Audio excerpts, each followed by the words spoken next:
especially as women and Christian women, I think there's a great connector here in all of this, is that there are lies that we tell ourselves that steal our joy. My joy is dependent upon my circumstances. We've all done this. Maybe we're doing it right now. Exactly the opposite of what it's supposed to be, because joy is not happiness. Mm-hmm.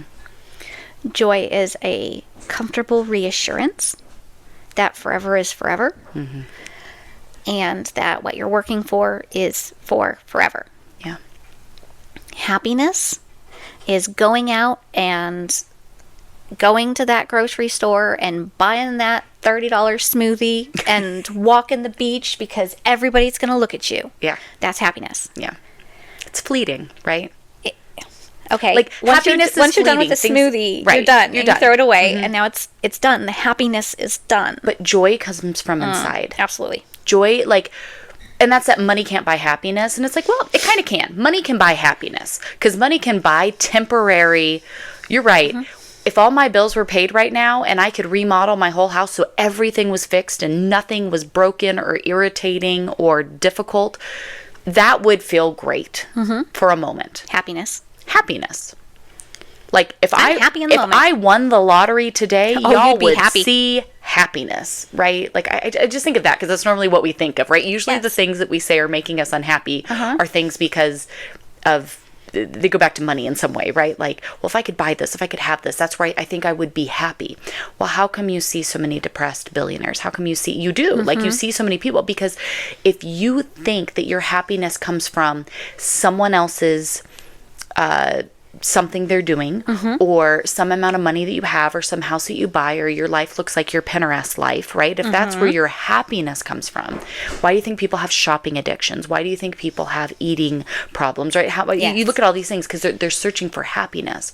But when we realize that joy is an internal something and not this fleeting external finicky something, that changes everything. Because if we're waiting for our circumstances to make us feel joy, ooh man, that's a big heart issue. I think the statement money can't buy happiness is wrong. Money can't buy joy. Yeah. Money can buy happiness.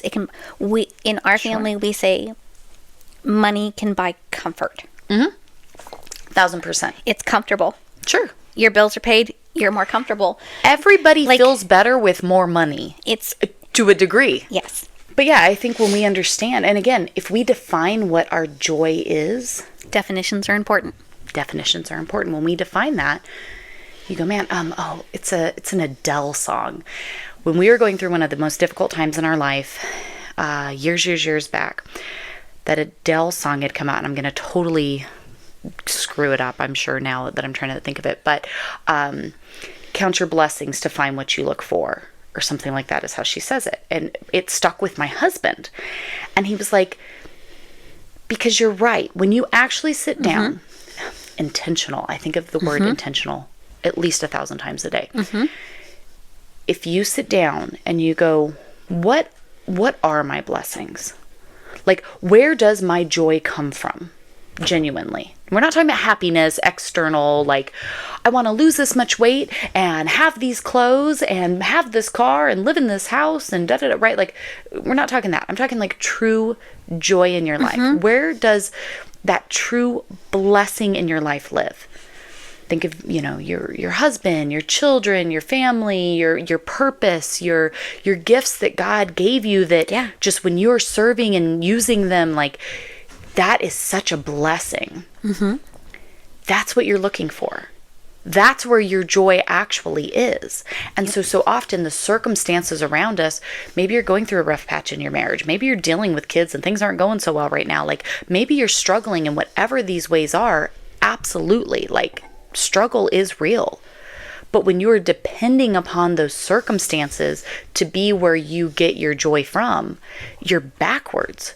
You're doing the whole thing backwards, because you find the blessing and the joy from that and like you're running the race backwards, right? Like you have it mixed You up. are because we're ladies, and this is one of the realms that most of us have been assigned in our lives at one point or another. Sure.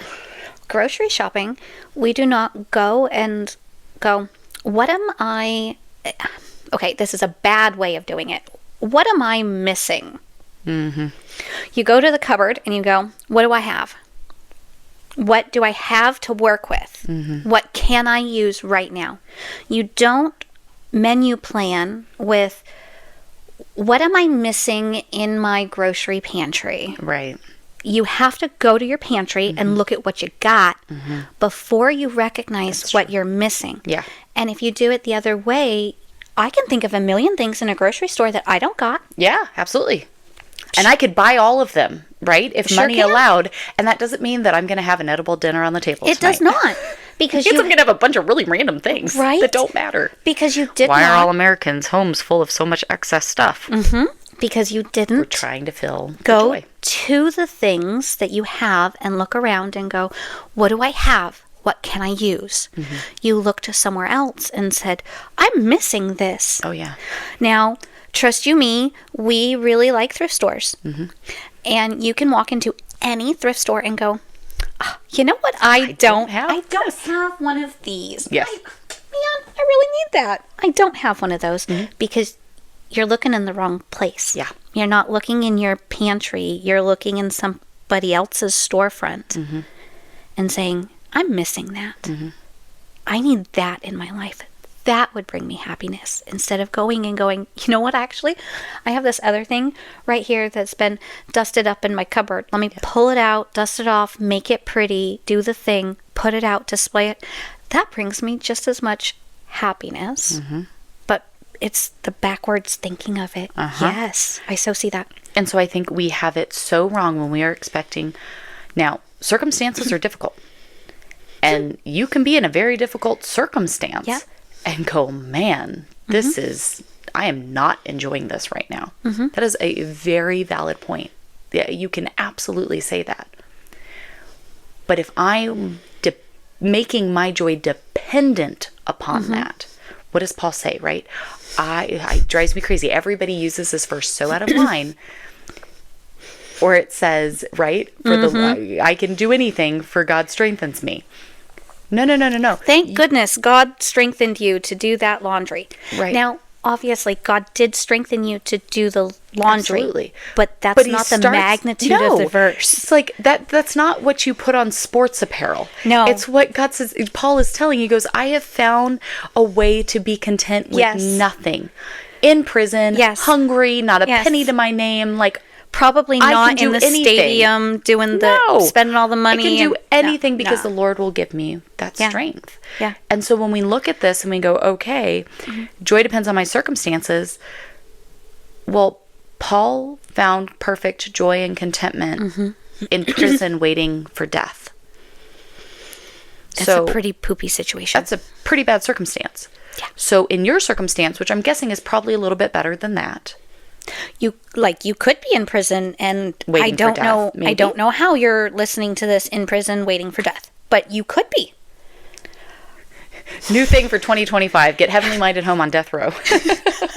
Like, I don't know, maybe that's the thing. I'm not too up with the prison systems, but and he found perfect contentment and joy. And then you go, well, what I'm dealing with, it sucks. I'm not super happy about it. But it's not that. And he was even able to find joy and contentment there. So I guess I have no excuse. I guess that this is a thief of joy, a lie that I am letting myself believe. I genuinely do think the last lie here in this series of 5 lies that are absolutely stealing your joy is really the biggest one, because they all add up to this. So continue watching through the series right here so that you can see these 5 different lies that might be impacting you a little bit more than you realize. Be sure to like this video, subscribe, and turn on the bell notifications if you'd like to see more. Otherwise, right here, keep on keeping on, and let's move past these.